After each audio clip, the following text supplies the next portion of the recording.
नमस्कार साथियों, एक बार फिर से आप सभी का गणेश क्लासेज में हार्दिक स्वागत है। महत्वपूर्ण मतलब क्वेश्चंस की श्रृंखला में आज हमारी एक अगली क्लास है। प्रहार बैच के नाम से हमने इसको स्टार्ट किया था। एक दो दिन से क्लास नहीं आई थी, उसका कोई कुछ टेक्निकल इश्यूज थे।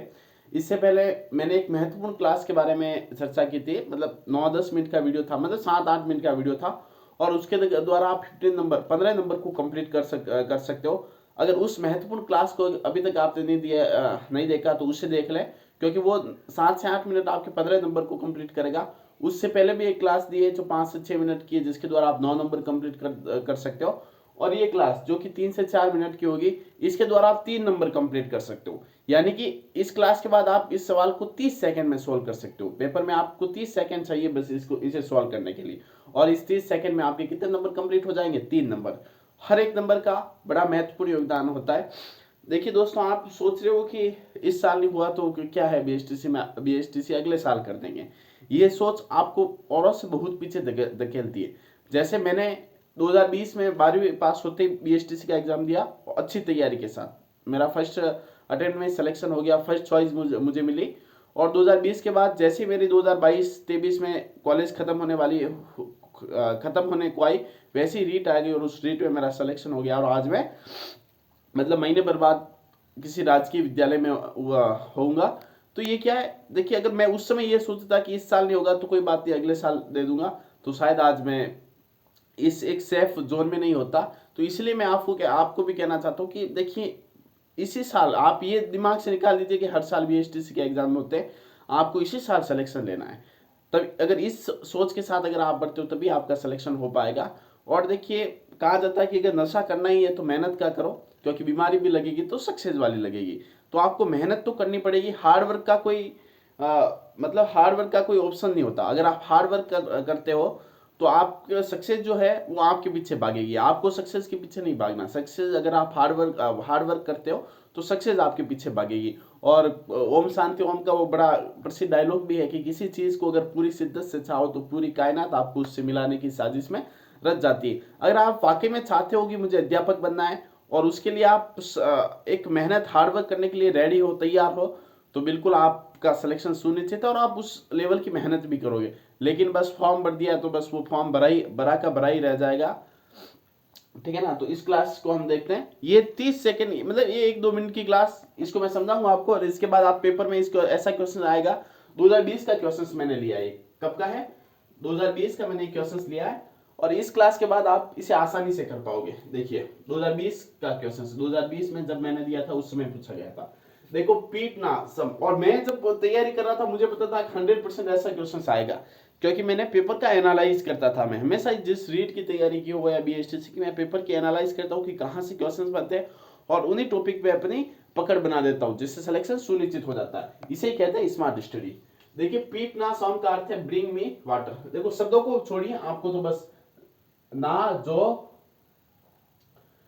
टॉड का अर्थ है वाटर इज लाइफ। टब और पीट का अर्थ है गिव मी टॉय। जो लीन कैट का अर्थ है लाइफ एंड डेथ। देखो शब्दों को छोड़िए, इन्हें लाइफ, हमें तो बस ये बताना है। ऐसा इसने निर्देश दे रखता है, निर्देश देता है, और ऐसा क्वेश्चन पूछता है ऐसा कि उपरोक्त भाषा में इस किसको इंगित करता है। बहुत सारे ऐसे हैं कि इसे देख के डर जाएंगे कि भाई ये क्वेश्चन है, एक ऐसा क्वेश्चन है इतना बड़ा। तो ये बहुत सिंपल है। जितना जो मोटा होता है उतना वो सरल होता है। देखिए इधर पीट ना सोम, यहां से आप एक एक को ले लीजिए। हालांकि डायरेक्ट आप उसी पे जा सकते हो, लेकिन यहां से दीजिए पीट, PIT। और किसी में है क्या?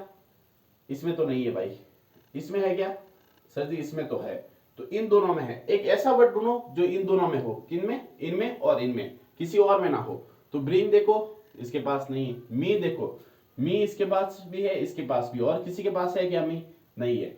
तो पीठ का क्या अर्थ होकर जाएगा भाई? अगर पीठ का पूछता कि उपरोक्त भाषा में पीठ किसको इंगित करता है, तो मी को करता है। फिर देखिए, हमें इसने ईज का पूछा है, ठीक है ना। एक तो अपना फाइनल हो चुका है। एक एक को लेते हैं हम। ऐसा क्वेश्चन मैं बिल्कुल इसका एनालाइज कर रहा हूं। अब ना को लो, ये बताओ अपना फाइनल हो चुका है, ठीक है। अब इस एन को लो, ना को। इसमें इसमें है, इन दोनों में है। इन दोनों में है क्या? नहीं है। तो ऐसा ढूंढो जो इन दोनों में हो, सामने वाला, और इन दोनों में ना हो, ये ध्यान रखना है। तो देखो, वाटर इसके पास भी है, वाटर इसके पास भी है, और किसी के पास नहीं। तो Na का मतलब क्या हो जाएगा? वाटर। क्या हो जाएगा? वाटर। क्या हो जाएगा? वाटर। ठीक है। फिर ले लो SOM। SOM किसके पास है? केवल और केवल इसके पास। ऐसा ढूंढो जो केवल और केवल इसके पास हो, एक ही बचा है तो यही होगा। तो SOM का अर्थ है ब्रिंग, ठीक है ना। अगर SOM किसको इंगित करता है पूछता तो ब्रिंग को, ठीक है।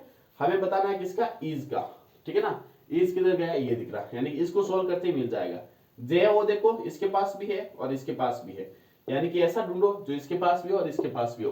तो लाइफ इसके पास भी है और लाइफ इसके पास भी है, तो JO का क्या होगा कूट भाषा में? लाइफ। तो बचा क्या? TOD और इज, तो ठीक है ना। तो इज किसको अंकित कर रहा है? TOD को। किसको कर रहा है? टॉड को कर रहा है। समझ गए आप? एक एक को इस तरह आइडेंटिफाई आप करते रहिए। अपना दो ही बचा, TOD और इज।